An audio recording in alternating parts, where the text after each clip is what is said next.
I'm feeling lonely. Oh, I wish I find a lover that could hold me. The Humble Business Tycoon. Kabanata 1. Hello. Si Kenneth Wu ba ito? Ako ang sekretarya mo, Miss Yasmin Long ang pangalan ko. Malapit ka nang magmana ng daan-daang milyong dolyar. Ikaw talaga. Bago natapos ang magandang boses ng babae sa telepono, ibinaba na ni Kenneth ang tawag nang hindi alam kung ano ang nangyayari. Iyon na naman ang nakakainis na tawag. Nang hindi masyadong nag-iisip, huminga ng malalim si Kenneth at tumingin sa coffee shop ng university sa kanyang harapan. Ngayon, mag-iipon siya ng buong lakas ng loob para gumawa ng isang malaking bagay. Megan Lee, gusto kita. Si Kenneth ay kinakabahan na nakatayo sa harap ng Diyos ang si Megan Lee sa tabi ng bintana ng coffee shop, naghihintay ng kanyang tugon. Sino ang nakakaalam? Sinusundan mo ba ako ng palihim?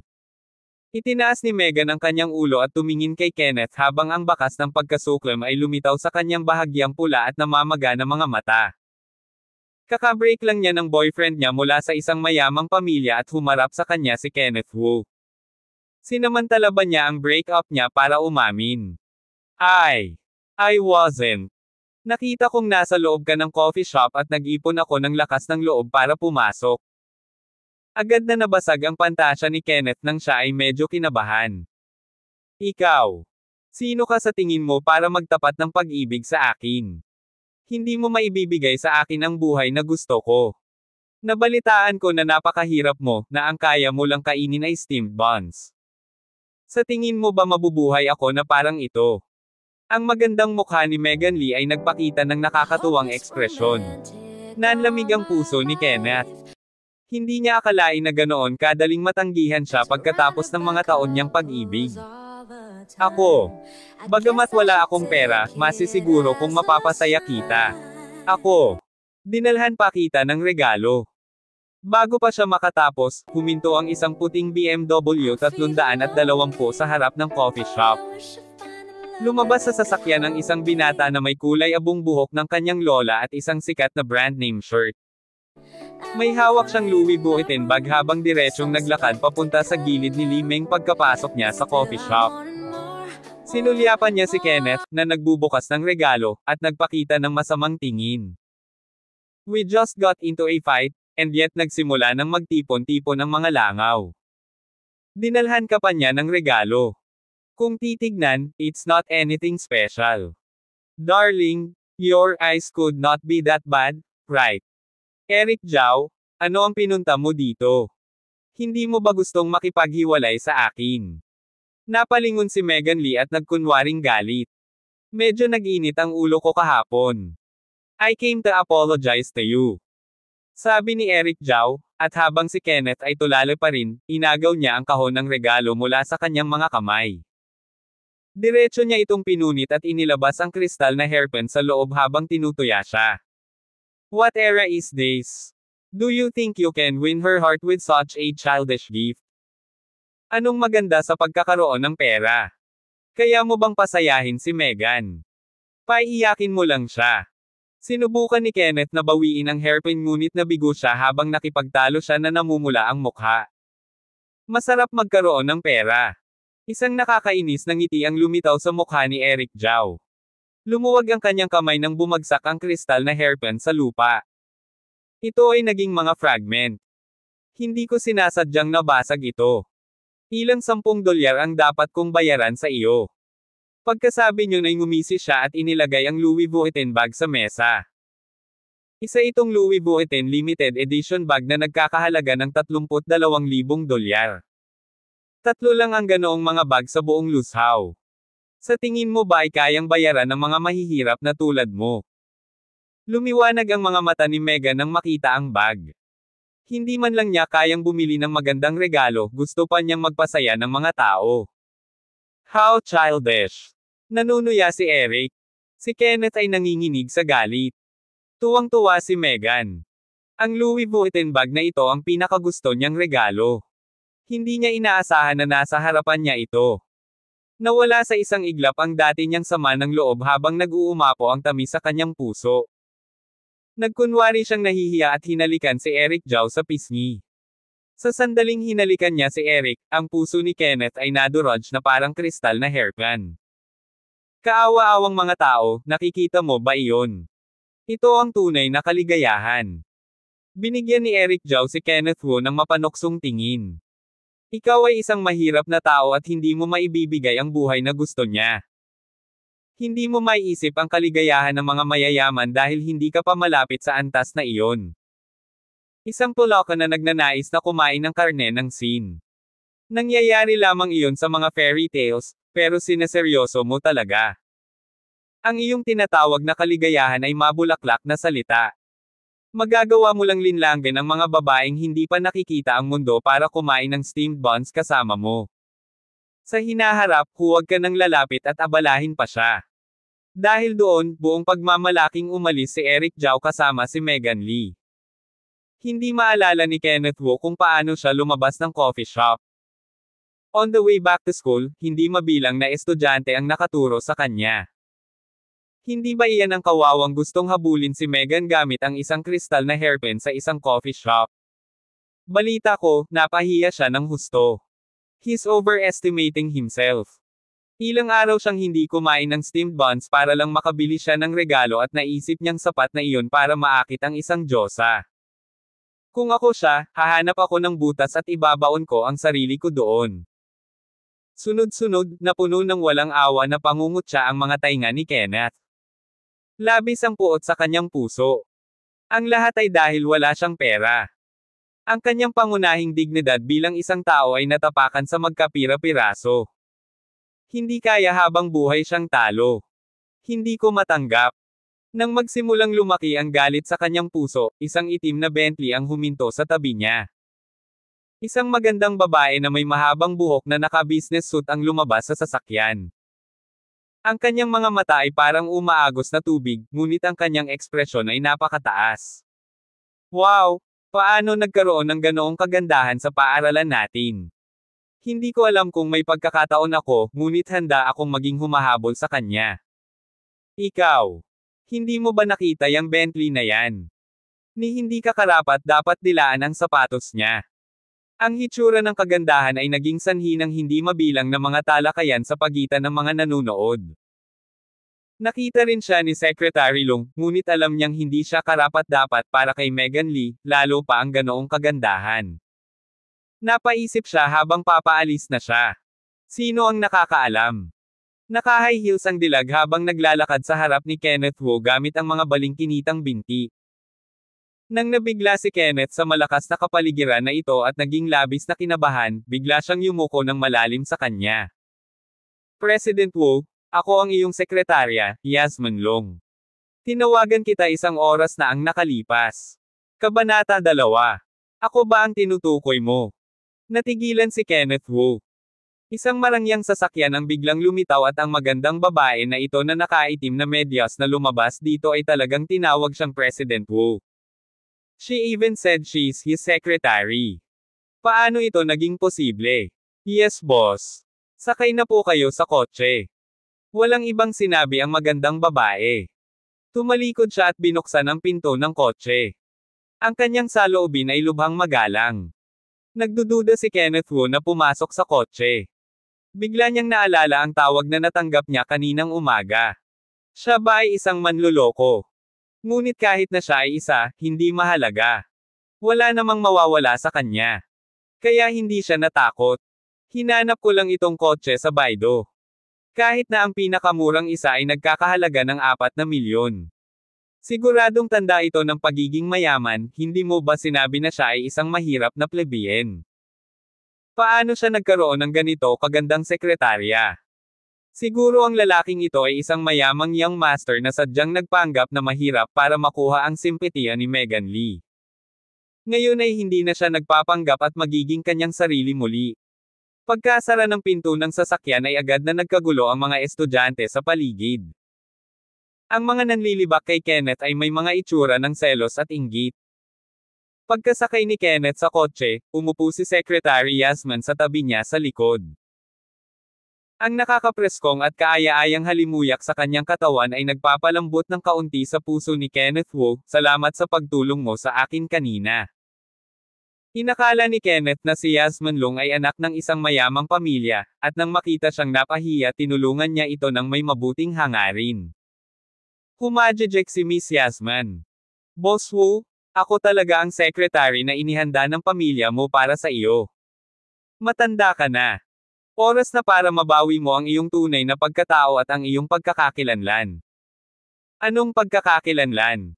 Naramdaman ni Kenneth Wu na pinagtatawanan siya ni Miss Yasmin habang nagdidilim ang kanyang ekspresyon. Matagal nang namatay ang mga magulang ko. Pinalaki ako ng tito ko. Ordinaryong tao lang siya. May lolo rin ako na hindi ko madalas makita.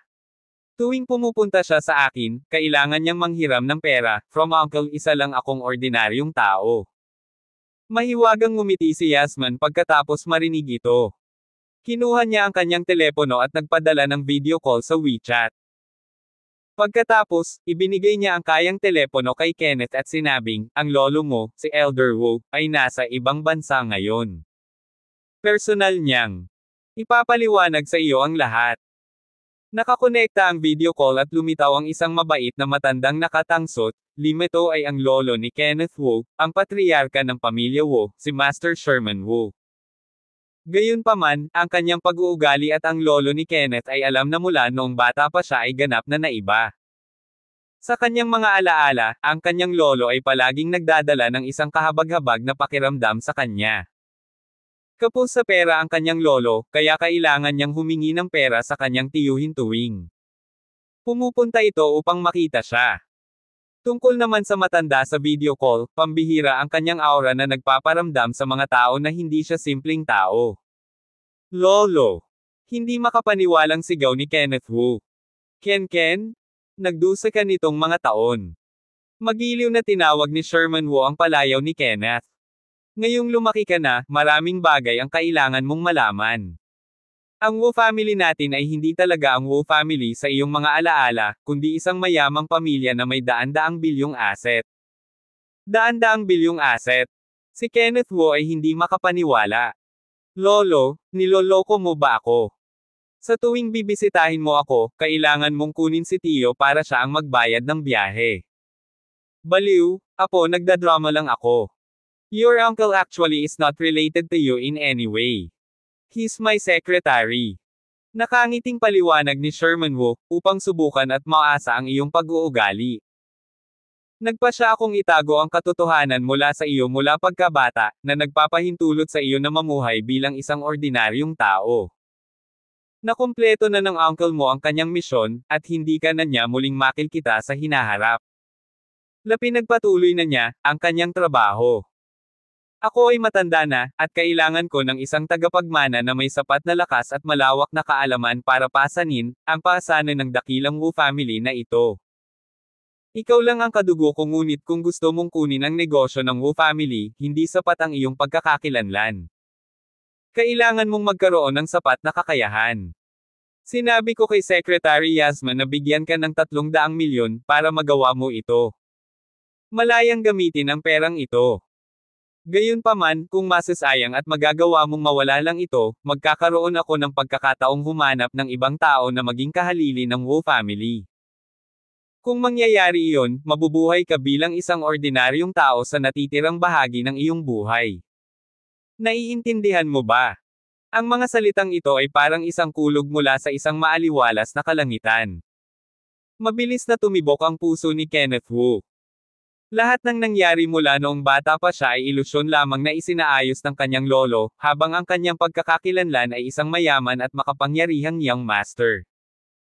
Hanggat mapatunayan niya na may kakayahan siya, kaya niyang sakupin ang lahat ng perang iyon. Sa pag-iisip ng posibilidad na iyon, nagsimulang kumulo ang dugo ni Kenneth. Lolo, sapat na ang 300 milyon. Kinuyam ni Kenneth ang kanyang nanginginig na kamao at nanumpa sa kanyang sarili. Gagamitin ko itong 300 milyon para kumita ng mas maraming pera. Hindi kita bibiguin lolo. Very good, it seems that all these years of living an ordinary life hasn't worn down your spirit. I'm waiting for your good news. Elsang masayang ngiti ang ipinakita ni Sherman Wu. Kung gayon, gawin natin ito. Si Yasmin Long ay mananatili sa lusaw upang tulungan ka. Lolo, sandali. Nagmamadaling sumigaw si Kenneth Wu nang makita niyang bababa na ng kanyang lolo ang tawag, dahil sinabi mo na sa akin ang totoo, pwede mo bang sabihin sa akin kung paano namatay ang mga magulang ko? Nanginig ang kanyang puso sa mga salita ni Kenneth. Ilang beses na niyang tinanong ang tanong na ito, ngunit hindi siya nakatanggap ng sagot, sasabihin kaya ni Lolo sa kanya ang lahat ngayon. Gayunpaman, habang unti-unting nawawala ang ngiti sa mukha ni Sherman Wu, umiling siya. Now is not the time.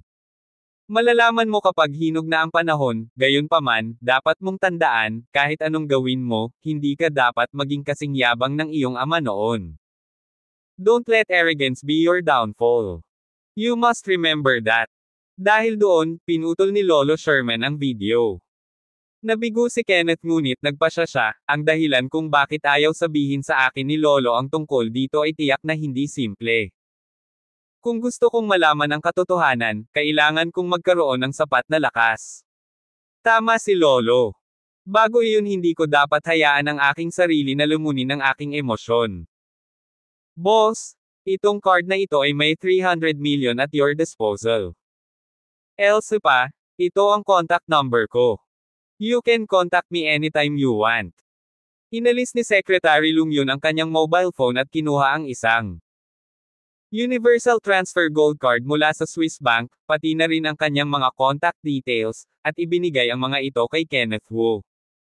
Matapos malaman ang ilang impormasyon, umalis siya ng paaralan kasama ang driver. Pagkababa ng sasakyan naramdaman ni Kenneth na siya ay muling isinilang nang makita niya ang pagkamangha sa mga mata ng mga tao sa paligid niya. Ang buong mundo ay napuno ng pag-asa at liwanag.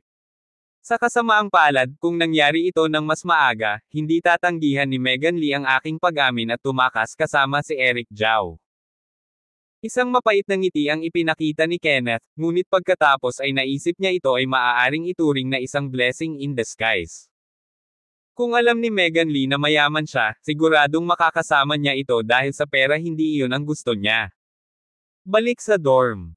Nakahiga sa kama ang ilan sa kanyang mga kasama at naglalaro ng King's Glory. Ken, hindi ka ba pumunta para umamin kay Megan? Nagtagumpay ka ba? Pagkatapos ng isang round, ibinaba ni Tyler Son ang kanyang telepono at nag-aalalang nagtanong. Ako ay tinanggihan. Inilahad ni Kenneth ang kanyang mga kamay, walang gaanong itinatago. Ang balita ay kumalat sa buong paaralan sa lalong madaling panahon, sobrang pagpapahalaga mo sa sarili mo. Ang pinuno ng dorm, si Howard Wang ay nakipaglaplapan sa kanyang mga lobby habang siya ay nanunuya. Kahit ako ay hindi may kukumpara sa Eric Zhao na iyon, ngunit ako ay tinanggihan pa rin ni Megan Lee. Lakaw ay isang kawawang plebian. Nanghihingi ka lang ng gulo. Si Howard Wang ay may magandang background sa pamilya at siya ang pinakamayamang tao sa dorm. Binili pa siya ng kanyang pamilya ng modernong Elantra. Sanay na siya sa pakiramdam ng pagiging isang mayamang young master, gusto niya ang pakiramdam na mataas at makapangyarihan. Nagpakita siya ng pakiramdam ng higit na kahusayan kapag nakikipag usap kay Kenneth Wu paminsan-minsan. Nang makitang tinanggihan si Kenneth, nagsimula siyang magdagdag ng insulto sa pinsala. Alam ni Kenneth na si Howard Wang ay may magandang background sa pamilya at palaging minamalit siya, ngunit ngayong mayroon na siyang 300 milyon, kailangan niyang alisin ang pakiramdam ng pagiging superior ni Howard. Upang ipagdiwang ang aking pagtanggi, nagpasya akong i-treat ang lahat sa isang pagkain ngayon. Biglang sabi ni Kenneth, bakit ba ang generous mo ngayon? Kumakain ka lang ng steamed buns tapos gusto mo pa kaming i-treat ng pagkain. Mukhang nagulat si Tyler Son. Nitong mga nakaraang araw, nag-iipon si Kenneth para maibili si Megan Lee ng regalo kaya ang kinain niya ay steamed buns. Dahil sa biglaang pagkabukas palad ni Kenneth, medyo hindi komportable si Tyler Son. Bihira si Kenneth na maging mapagbigay. Paano kung pumunta tayo sa pulang stall sa gilid ng kalsada para kumain ng tuhog? Iminungkahi ni Weldon Jiang. Hindi ba madumi ang stall sa gilid ng kalsada? Hindi ka ba natatakot na magkasakit pagkatapos kumain? Muling ipinakita ni Howard Wang ang kanyang pakiramdam ng higit na kahusayan, bihira lang si Kenneth na magpakain sa atin. Don't tell me gusto mong i-treat niya tayo sa isang 5-star restaurant. Alam ni Tyler Son ang karakter ni Howard. Akala niya ay hindi patas ang mga salita ni Howard Wang kay Kenneth, tama na, dorm head. Napapagod ka palagi sa pagkain ng masasarap kaya masarap sumubok ng kakaiba. Binombo siya ni Weldon Jiang. Nasiyahan si Howard sa pambobola ng iba. Alam niya na si Kenneth, isang mahirap na plebeian, ay hindi mag-iimbite sa kanila sa isang magandang lugar na makakainan. Dahil dormitory activity iyon, hindi maganda kung hindi siya pumunta. Parang masyadong out of place. Fine. Dahil si Kenneth Wu ang nag-imbite sa atin sa hapunan, susundan kita para maranasan ang stall na iyon sa gilid ng kalsada. Nagkunwari si Howard na nag-aatubili na sumang-ayon. Kabanata 3. Makalipas ang kalahating oras. Narating nilang apat ang maliwanag ng Wii restaurant bago dumilim. Umupo sila sa hall, medyo nag-alala si Tyler. Kenneth, bakit hindi tayo bumalik at kumain ng tuhog-tuhog? Masyadong mahal ang lugar na ito. Wala ring presyo sa menu na ito. Kung hindi ka magnat, baka maubos mo ang 2 buwan ng iyong gastusin sa pamumuhay. Hindi rin inaasahan ni Weldon na dadalhin sila ni Kenneth sa ganoong lugar. Walang nakakaalam kung ano ang inisip ni Kenneth. Hehe, Kenneth, parang na-provoke ka na. Sumusuko ka na sa sarili mo. Si Howard ay tumawa ng masama habang nagpatuloy, limito ay isang lugar kung saan ang mga tunay na mayayaman lang ang makakarating. Kahit ako ay hindi ako naglalakas loob na pumunta rito ng madalas. Hindi mo naman maiisip na hindi magbayad para sa ating mga pagkain. Di ba? Let me make it clear first. Kung hindi mo kaya, wala akong pambayad. Nadama ni Howard na ang pag-amin ni Kenneth ay isang kabiguan, at sa takot na mababa ang tingin sa kanya ng iba, gusto niyang magpanggap na mayaman upang iligtas ang mukha. Gayunpaman, kailangan mo ng pera para doon. Ang isang mahirap na plebeian ay isang mahirap lamang na plebeian. Siya ay masyadong walang muwang upang malaman ang kanyang lugar. Don't worry. Lim'll treat you guys to a meal. Ako ang magbabayad. Naririnig ni Kenneth ang pangungutya sa mga salita ni Howard, ngunit ayaw niyang magpaliwanag, kaya kinaweyan na lang niya ang kanyang kamay at tinawag ang waiter para ilagay ang menu sa kanilang tatlo. Huwag mag-atubiling mag-order ng kahit anong gusto mo. Nagkatinginan sina Tyler Son at Weldon Jiang, hindi alam kung ano ang sinusubukang gawin ni Kenneth. Gayunpaman, nang makitang nagpumilit siya, hindi na sila nagsalita pa, kung talagang hindi niya ito kayang bayaran, lahat ay kailangang magtipon ng pera. Tinanong ni Howard ang waiter sa napaka-propesyonal na paraan habang kinuha niya ang menu. Nag-order siya ng ilang-ilang specialty, 4 na. 1 catty Australian lobster at 2 bote ng Mautai. Nang makita ito, natakot sina Tyler at Weldon. Naisip nila sa kanilang sari, talagang walang awa ang pinuno ng dorm na ito. Sinisikap niyang pagbayarin si Kenneth ng malaking halaga. Ang 4 na malalaking lobster na ito at 2 bote ng Mautai lamang ay isang astronomical na numero sa kanila. Nang hikayatin na nila siya, narinig nilang sinabi ni Kenneth sa waiter. Kung gusto niya. Dahil sinabi iyon ni Kenneth, nalulunok na lamang ng 2 ang kanilang mga salita, pagkatapos mag-order, biglang nagningning ang mga mata ni Howard. Tumayo siya at bumati ng malakas, nagkataon lang, Yvonne 1, dito ka rin ba kumain? Napalingon silang tatlo. Nakita nila ang kagandahan ng paaralan si Yvonne at ang kanyang 2 matalik na kaibigan na bumaba sa elevator mula sa ikalawang palapag. Nakasuot ng Snow White dress si Yvonne at may kakaibang ugali. Siya ay labis na nakasisilaw sa mga mataong customer sa bulwagan. Nang marinig ang tawag ni Howard, napataas ang kanyang kilay habang hindi siya pinansin. Ang Wii Restaurant, kung tutuusin, ay hindi isang ordinaryong maliit na restaurant. Ang mga customer sa loob ay pawang magagalang, kaya't kahit na sila ay nag-uusap, gagawin nila ang kanilang makakaya upang panatilihing mahina ang kanilang mga boses upang hindi makaistorbo sa iba. Dahil sa malakas na boses ni Howard, pareho siyang nainas at napahiya, kaya hindi man lang niya ito pinansin. Gayunpaman, nang makita niya si Kenneth, bahagyang lumuwag ang pagsimangot ni Yvonne. Nginitian niya ito bilang pagbati at saka umalis kasama ang mga matalik na kaibigan. Damn, Kenneth, kailan mo nakilala ang school beauty? She was actually smiling at you. Can't be that she took a fancy to you, right? Hingal na hingal si Tyler sa hindi makapaniwala, si Yvonne ay sikat sa kanyang kaiabangan. Balita ko maganda ang kanyang background sa pamilya. Hindi siya nagbibigay ng anumang mukha sa sinumang lalaki. Si Weldon ay puno ng inggit. Tanging si Howard ang may alam lamang kung paano bawiin ang may hindi nahihiyang maayos ng mga ekspresyon ng kamay niya, ni hindi siya makapaniwala na hindi siya pinansin Howard at binati Kenneth sa halip. Hiyang-hiya siya habang nanunuya, stop dreaming. Si Yvonne ang pinakamatandang miss ng Runhua Corporation. Paano siya mahuhulog kay Kenneth? Ang isang malaking pamilya ay nangangailangan ng mga taong may pantay na katayuan sa lipunan at katayuan sa ekonomiya. Naiintindihan mo ba? Masyado kang makatotohanan, mahal kong Ginoo. Si Tyler Son ay hindi masaya. Sinabi rin ni Weldon Jiang na hindi niya naiintindihan, lahat ngayon ay nagtataguyod ng malayang pag-ibig at tumatanggi sa arranged marriage. Anong alam mo? Do you really think reality is a fairy tale? The lower you level, the narrower your horizons. Ngumuso si Howard Wang sa inis. You guys are going too far. She just have some self-pagpigil. Pinigilan ni Kenneth ang pagtatalo nilang dalawa. Sa totoo lang, isang beses lang niya nakilala si Yvonne nang nagkataon na kinuha niya ang kanyang milk card at ibinalik ito sa kanya. Yung meeting kanina lang puro bati, hindi niya inaasahan na magtatalo ang tatlong kasamahan niya dito. Hindi nagtagal, inihain na ang mga ulam. Ito ang unang pagkakataon na si Tyler at Weldon ay naging sobrang sobra. Hindi na sila umimik habang sinimulan na nilang kainin ang pagkain. Kung hindi lang sa isang dorm tayo, hinding-hindi ako kakain sa inyo guys.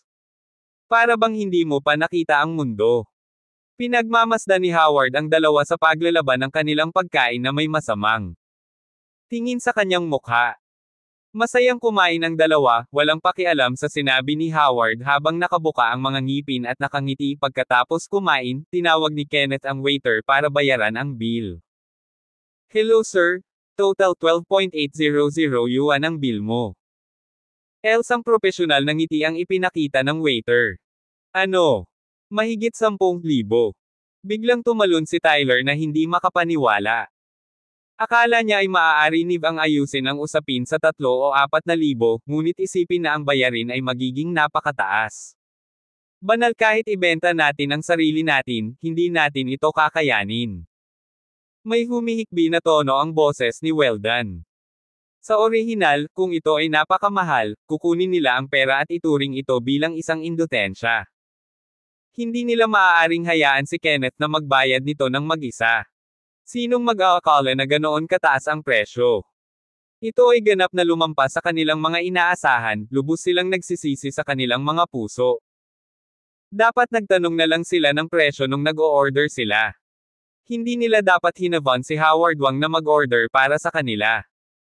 Ang buhay ng mayayaman ay talagang mahirap isipin. Napabuntong hininga si Kenneth sa kanyang puso. Hindi niya inaasahan na ganito kamahal. Bagamat ang 10,000 ay parang patak lang sa karagatan para sa kanya, hindi pa siya naging ganito kagasto noon, kaya't hindi pa siya nakasanayan. Nang makita ang Wii restaurant na puno ng mga tao, hindi napigilan ni Kenneth na mapabuntong hininga. Ang isang pagkain ay katumbas ng kalahating taon na gastusin sa pamumuhay noong nakaraan, gayunpaman, napakaraming customer pera. Sa hitsura nito, hindi mababa ang kita mula sa restaurant na ito, at madaling kumita ng pera mula sa mga mayayaman. Anong gagawin natin? 200 lang ang dala ko, pero 600 ang nasa phone ko. Nang makitang tahimik si Kenneth, kinuha ni Tyler ang kanyang telepono at napakamot sa kanyang ulo, lahat, mag-ipon tayo ng pera. Mayroon pa akong 1,200 yuan. At worst, magsasama-sama na lang tayong kumain ng dumi sa loob ng ilang araw. Inayos ni Weldon ang kanyang sarili, kinuha ang kanyang pitaka at sinabi kay Howard. Bakit ka nakatingin sa akin? Gumamit ng toothpick si Howard Wang sa pagpupulot ng kanyang mga ngipin, na parang walang kinalaman sa kanya. Nasabi ko na. Kain lang ang responsibilidad ko. Waiter, pwede ko bang itanong kung magkano ang average na ibinebenta ng restaurant mo kada buwan? Tanong ni Kenneth nang hindi nakakuyom. Sir. Limito ang unang beses na tinanong ang waiter tungkol sa negosyo ng restaurant, nanlamig ang mukha nito. Ang aming Wio Restaurant ay isang lugar na ginawa para sa mga high-class na tao, dapat kayong magkaroon ng pera. Paalalahanan ko kayo, ang aming restaurant ay konektado sa Public Security Bureau 24 na oras sa isang araw at may mga kamera sa lahat ng dako. Kenneth, sabi mo gusto mo akong i-treat sa isang pagkain, kaya binigyan kita ng mukha sa pamamagitan ng pagtanggap sa imbitasyon mo. Huwag mo akong hayaang mawalan ng mukha kasama mo.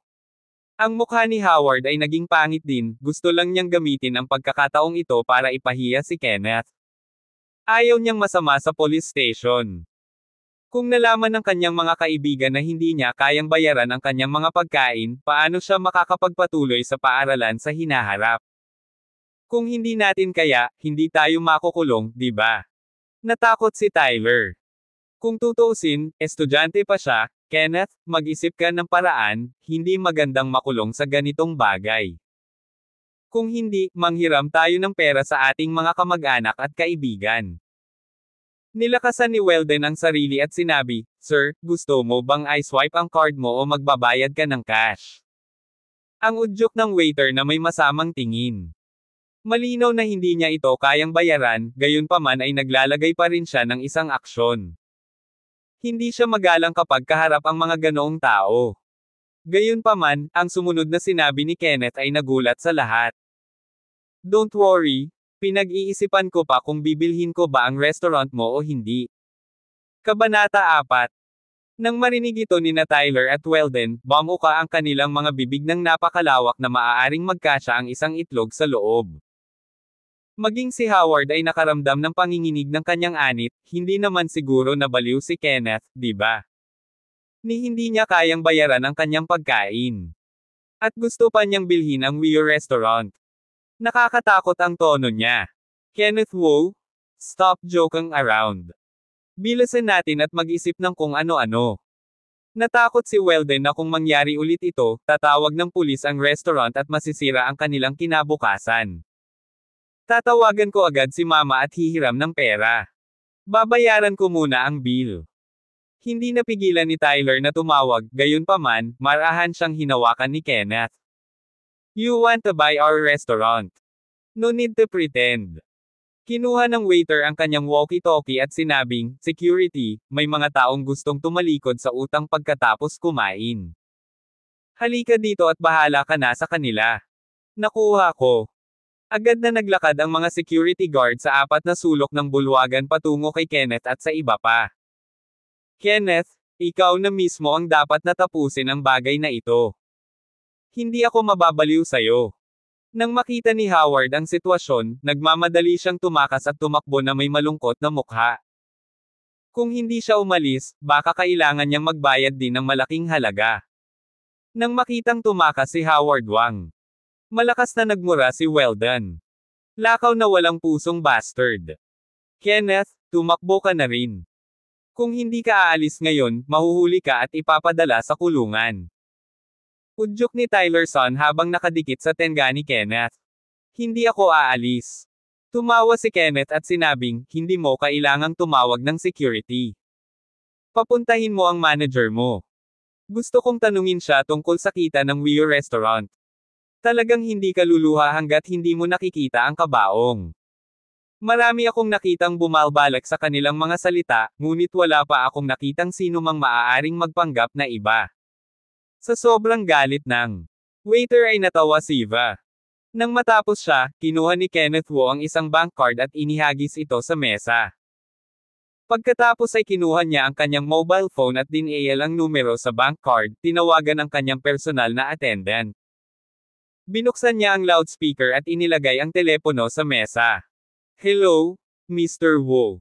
Personal attendant mo ako. May maitutulong ba ako sa iyo? Isang malamyos na boses ng babae ang nanggaling sa telepono. Tulungan mo akong suriin ang balanse ng card na may ending number na 0888. Okay, please wait a moment. Natahimik ang telepono ng ilang segundo. Pagkatapos, isang malinaw na boses ang lumabas, ang iyong card ay kasalukuyang may 300 milyong yuan. Ano ang kailangan mong gawin? Gusto ko lang makita kung may sapat akong pera, salamat. Binaba ni Kenneth ang telepono nang walang pakialam. Si Tyler, na nasa tabi niya, ay kinurot ang sariling mukha at bumulong sa sarili, na naginip ba ako? Halos lumuwa ang mga mata ni Weldon sa kanyang mga eye socket. Tumingin siya kay Kenneth na para bang nakatingin siya sa isang halimaw, blanko ang kanyang isip. Pagkaraan ng mahabang panahon, sa wakas ay tumalsik siya, bro, all this time, tinatago mo ito sa amin. Ang ekspresyon sa mukha ng waiter ay lubhang nakakabighani, mula sa pula ay naging puti sa isang iglap. Tawagan ng iyong manager, ulit ni Kenneth, sige, maghintay sandali. Bumalik sa katinoan ang waiter at nagmamadaling naglakad papunta sa malapit na security guard, pagkatapos ay tinawag niya ang manager kasama ang kanyang walkie-talkie at sinabi sa kanya kung ano ang nangyari. Hello, Mr. Wu. I can't decide on the purchase of the hotel, but coincidentally, ang director namin, Mr. Leo, is here today. If it's convenient, please follow me to the reception room. Limal inform Director Leo about it. Ang manager ay lubos na magalang, marahil ang binatang ito na mukhang bata at immature ang magiging amo niya sa hinaharap. Silang tatlo ay dinala ng manager sa reception room sa ikawalong palapag ng hotel. Nangangati na sina Tyler at Weldon na marinig ang pag-amin ni Kenneth ng totoo. Masasabi lang ni Kenneth sa kanila na mayaman ang kanyang pamilya ngunit dahil natatakot ang kanyang lolo na hain siya magsumikap kapag may pera siya, gusto niyang subukan siya. Matagal na nakinig ang dalawa ng hindi mapakali, kung alam-alam lang ni Howard ang tungkol dito, malamang na magiging berde ang kanyang bituka sa panghihinayang. Isang mahabang buntong hininga ang pinakawala ni Weldo. Natutuwa siya na hindi siya tumakas. Kasama si Howard. Kung hindi niya talaga alam kung paano niya haharapin si Kenneth, ang mayaman at makapangyarihang young master na ito. Hindi lang si Howard. Kung ako si Megan, malamang natusukin ko ang mga mata ko. Si Tyler ay parehong nasa sabik at masaya para kay Kenneth. Habang nag-uusap sila, pumasok sa reception room ang isang middle-aged fatty na puno ng ngiti ang mukha sa pangunguna ng manager. Limito ang boss natin, Mr. Jeff Leo. Lapi na kilala ng manager, itong si Young Master Wu, gusto niyang bilhin ang ating Wio restaurant. Si Young Master Wu ay talagang bata at may kakayahan. Tinitingnan niya ang edad ng anak na ito at mayroon ng bilyon-bilyon. Talagang hamhanga ako. Tuwang-tuwa si Mr. Jeff Leo sa kanyang pulang mukha. Sabik na sabik siya dahil kulang siya sa liquidity sa real estate development. Kung wala siyang sapat na pondo, maaaring mabaygo ang kanyang proyekto, at ang pinsala ay maaaring maging sanhi ng pagkaputol ng kedena ng kapital. Sa simula pa lang ay pinaplano na niyang ibenta ang kanyang Wio restaurant. Bagamat hindi masama ang kita dito, hindi gaanong tao ang handang gumastos ng 10-10 milyon para bilhin ito. Pagkatapos ng lahat, sa panahong ito, ang pagtutustos ng pagkain ay hindi masyadong kumikitang industriya. Habang nag-aalala siya kung ano ang gagawin, lumitaw si Kenneth Wu. Paanong hindi siya ma-excite? Ang isa sa kanila ay gustong bumiling restaurant, ang isa naman ay gustong ibenta ito, tinawagan niya ang ingat yaman, binasa ang araw-araw at buwan ng mga ulat, at pumayag na bilhin ang Wio restaurant sa halagang 20 milyon. Lolo, siguradong magkakatotoo ang mga sinabi ko. Siguradong hindi kita bibiguin. Limito ang nasa isip niya habang pinirmahan ni Kenneth ang transfer deed on spot at binayaran ang restaurant. Sobrang saya ang naramdaman niya sa puso niya. Kalahating araw na ang nakalipas, kinailangan niyang mamuhay ng matipid para lang makabili ng isang regalo na nagkakahalaga ng ilang dosenang yuan. Pero ngayon, hindi man lang siya kumurap dahil gumastos. Siya ng 20 milyon para bumili ng high-end na restaurant. Young Master Wu, hindi tama iyon. Dapat kitang tawaging, President Wu ngayon. Si Mr. Jeff Leo ay may mukha na puno ng pasasalamat. Bihira lang makakita ng ganyang katapang na binata na tulad mo. To tell you the truth, ang higpit talaga ng kapital ko. This money really saved my life. We'll each take what we need. Actually, hindi ko naman masyadong inisip. Magalang na sabi ni Kenneth Wu. Haha, dahil tinulungan mo ako. Ako, si Jeff Leo, ay hindi maaaring maging mother mo.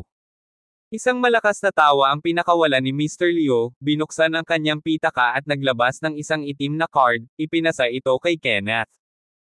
Ito ang Supreme Card ng Global International Club, kakaunti lang ang may karapatang pumasok dito.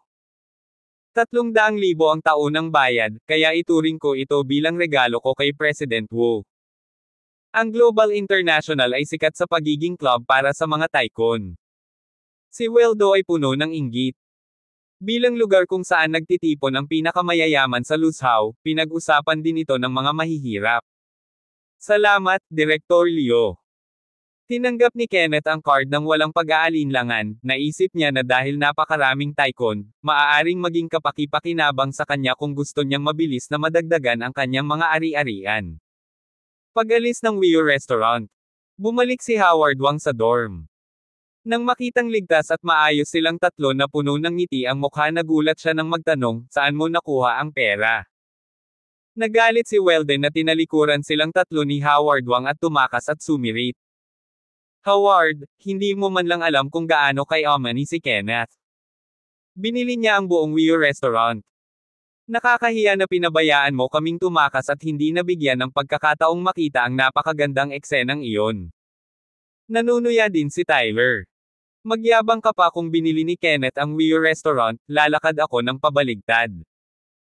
Ngumisi si Howard, sa pag-aakalang nagbibiro lang silang tatlo. Ngumiti si Kenneth nang walang sinasabi.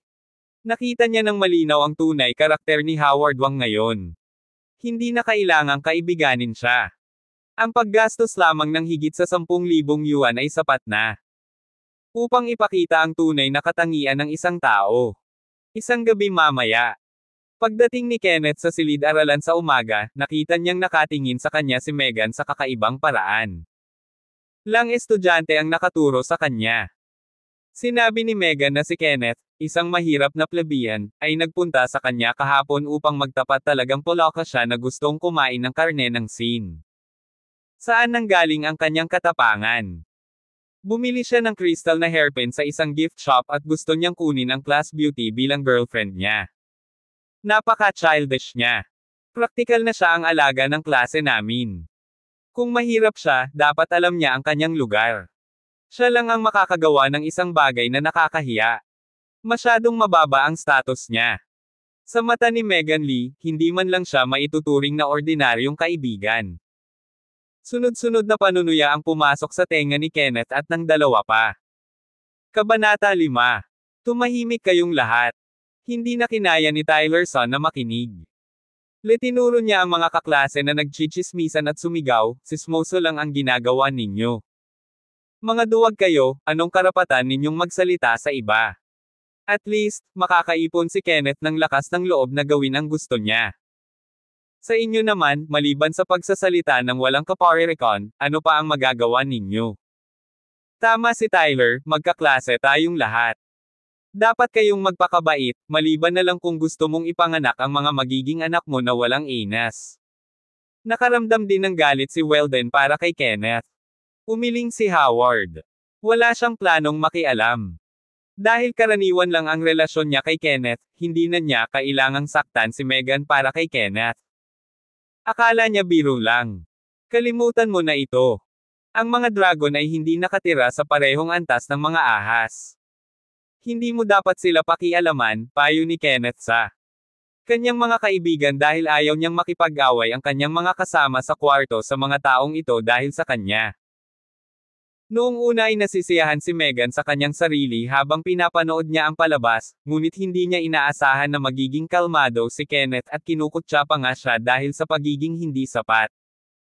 Sa sobrang galit niya ay namula ang mukha niya habang sinasabi niya, Kenneth Wu, qualified ka pa ba na magsalita tungkol sa mga level Ang isang tulad mo, kahit nakatapos ka na, ay karapat-dapat lang na magtrabaho para sa aking kasintahan, wala kang mga ambisyon sa iyong buhay at naglalakas loob ka pa ring magsalita tungkol sa mga bagay na hindi mo makakamit. Kung hindi dahil sa katotohanan na tayo ay magkaklase, hindi man lang ako magsasawang tingnan ka gamit ang gilid ng mata ko. Tuloka ka. Nagsalita si Megan Lee ng napakalakas kaya maririnig siya ng lahat sa labas ng silid-aralan. Megan, huwag kang masyadong lumayo, hindi ibig sabihin na hindi ka mapakali ni Kenneth ay madali siyang mabuli. Ang mga salitang ito ay nagpakulo ng dugo ni Tylerson. Masyado kang mataas ang tingin mo sa sarili mo. Pagsisisihan mo ito. Umiling si Weldon Jiang at bumantong hininga. Nagkakaintindihan ang lahat ng mga estudyante, at alam na alam Weldon kung sino si Megan Lee. Wala siyang ibang gusto kundi ang kumapit sa mayaman at makapangyarihan. Gayunpaman, siya ay bulag. Sa halip na hawakan si Kenneth, itong dakilang Buddha, tinapakan niya ito ng ilang beses, hindi niya maiwasang maramdaman na medyo nakakaawa siya. Wala akong pakialam. Hindi yun inisip ni Megan Lee at nakangising sinabi. Nakakatawa. Para sa isang ignorante na taunan tulad ni Kenneth, kahit natanggihan ko siya ng 10,000 beses, hindi ako kumukurap kahit isang beses. Para kang poloka sa ilalim ng balon. Sa tingin ko ang walang alam ay ikaw, Megan. Sa sandaling ito, isang malinaw na boses ang nagmula sa pintuan bago pa makapagsalita si Kenneth. Napatingin ang lahat at nakitang si Miss Jenny Liu talaga iyon mula sa katabi ng klase. Si Miss Liu ay isa sa 3 magagandang dilag na kinilala ng Luzhou Industry University. Ang kanyang ranggo ay mas mababa lamang sa kagandalhan ng paaralan na si Miss Yvonne Wan. Ano man ang kanyang ugali, hitsura, mas makapangyarihan siya kaysa kay Megan Lee, dahil malamig ang ugali ni Miss Yvonne hindi siya nagkaroon ng magandang impresyon sa sinumang lalaki. Sa makatuwid, bilang isang third-year beauty, si Miss Jenny Liu na pumangalawa sa buong paaralan, ay naging pinakamainit na diyosa sa paaralan. Maaari umanong pumila ang mga humahabol sa kanya mula sa school building hanggang sa school gate. Why is she here? She doesn't seem very friendly to Megan Lee. Could it be that Miss Lee offended her? Imposible, hindi sila nagkakasundo sa isa't isa. Hindi naman sila magkaklase, kaya bakit siya ma-offend ni Megan? Hindi kaya ipinaglalaban niya si Kenneth. Hindi ko akalain na magkakaroon ng ganoong hustisya ang Diyosa sa puso ko. Kalokohan, paano ito magiging posible?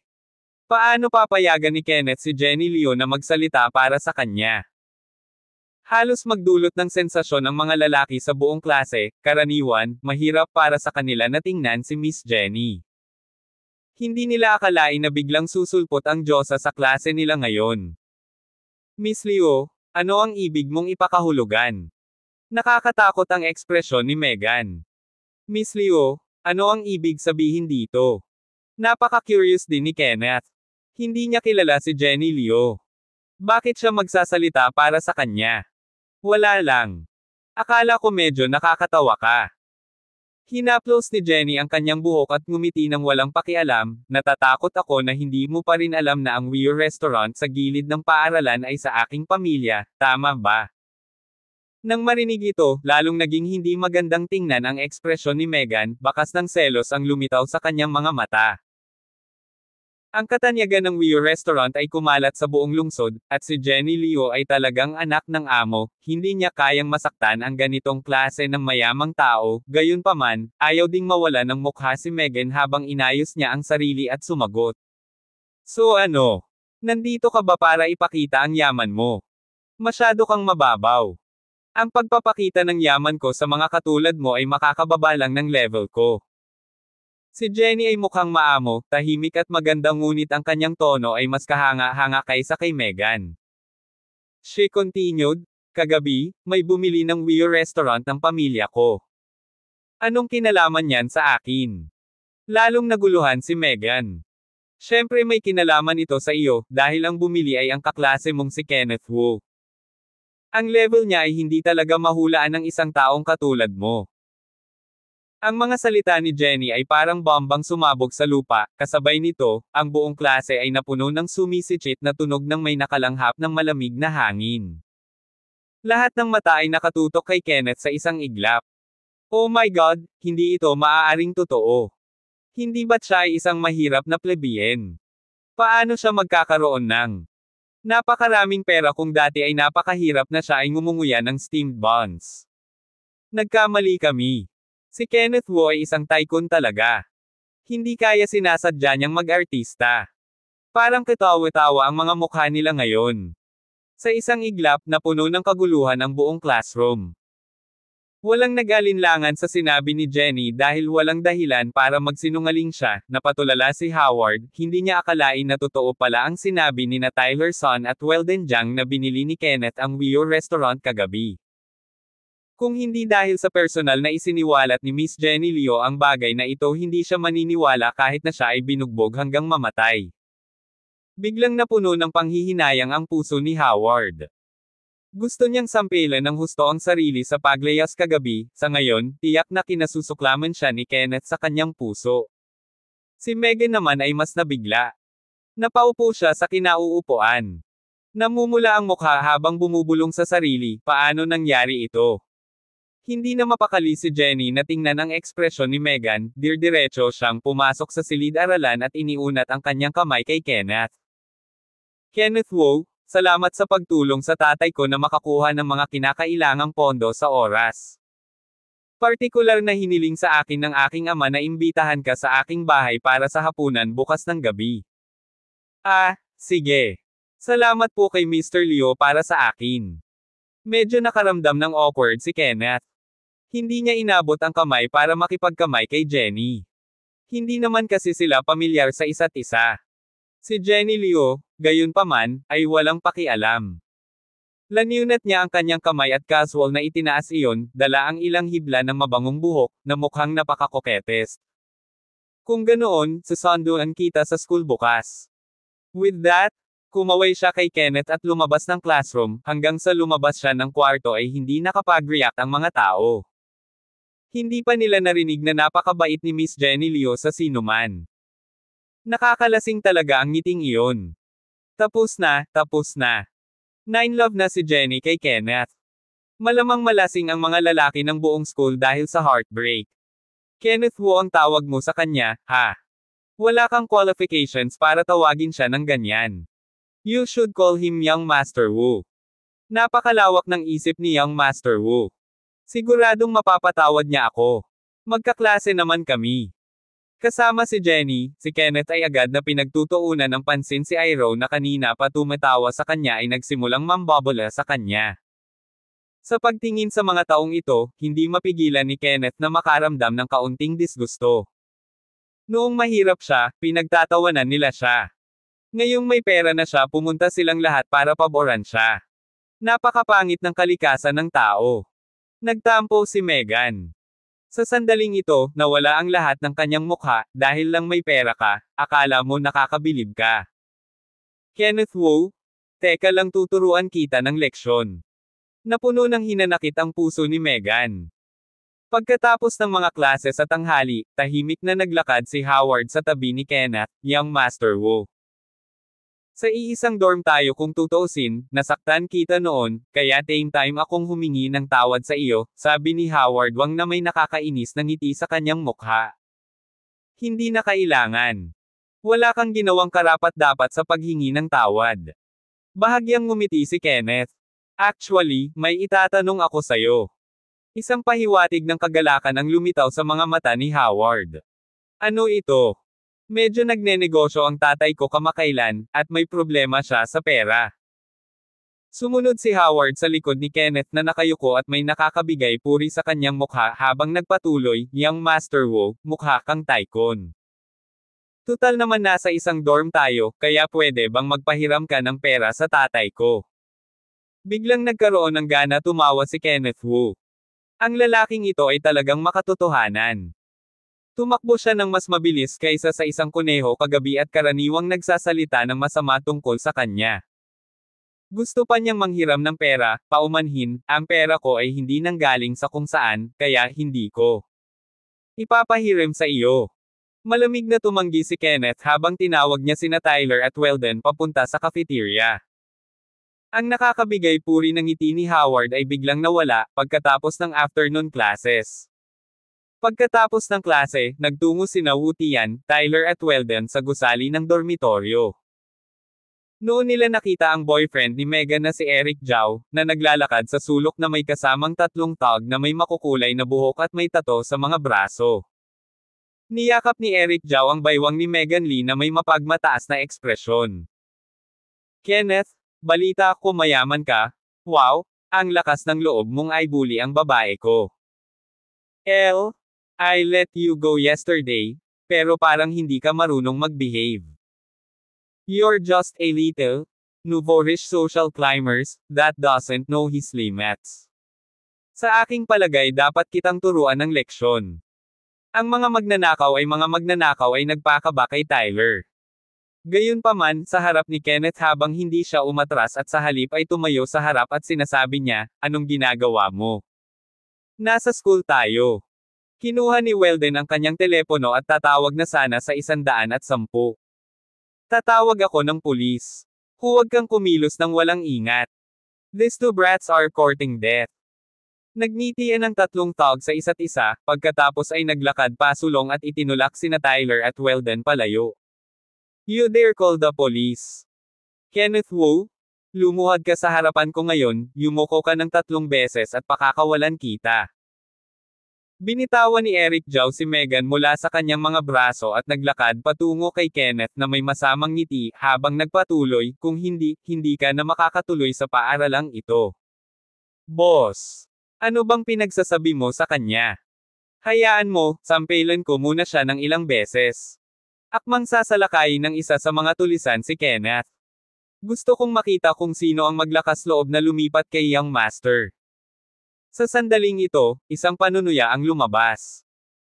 Si Yasmin Lung, na nakasuot ng business suit at silk stocking sa kanyang mahabang binti, ay may mapagmataas na ekspresyon sa kanyang mukha habang naglalakad siya mula sa malayo kasama ang 4 na bodyguard na nakasuot ng itim na suit at salaming pang-araw na kasing tibay ng toro.